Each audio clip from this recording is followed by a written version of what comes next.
మన సీనియర్స్ ఉన్నారు, వాళ్ళు కూడా సలహాలు ఇస్తారు. నమస్కారం.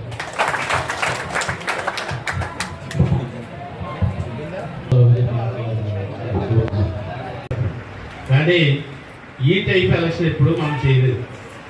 ఇలాగా ఐప్యాక్ లేదు,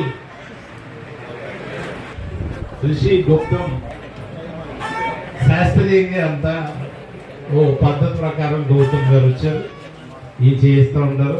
దానికి ఫారం 7 పెట్టుకోవాలి. ఫారం 7 కదా దానికి. మన పార్టీ కానివాళ్ళు మనోళ్ళు తీసుకోక్కర్లేదు. మన పార్టీ కానివాళ్ళు ఎవరున్నా వాళ్ళ ఆపాదన చేసుకుంటారు. వాళ్ళకి ఇంకా చేయడానికి మనం ఒక క్లారిటీ ఉంది.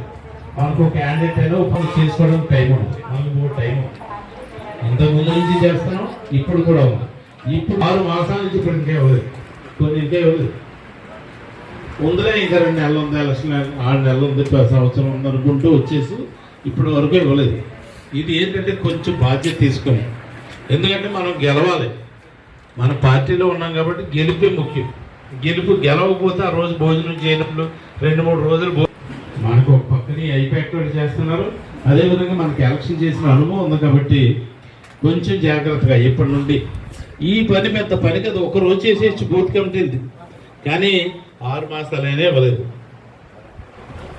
ఎందుకు ఇవ్వట్లేదంటే ఒకే రోజు కూర్చొని చేసేసారు. దయచేసి ఈ ఓటు జాయినింగ్లో కానీ కొత్తగా ఓటు జాయిన్ చేయడం, అలాగే ఎవరైనా చనిపోతే మన పొజిషన్లో తీసేయడం, ఈ కార్యక్రమాన్ని మాత్రం పూర్తిగా చేయాలి.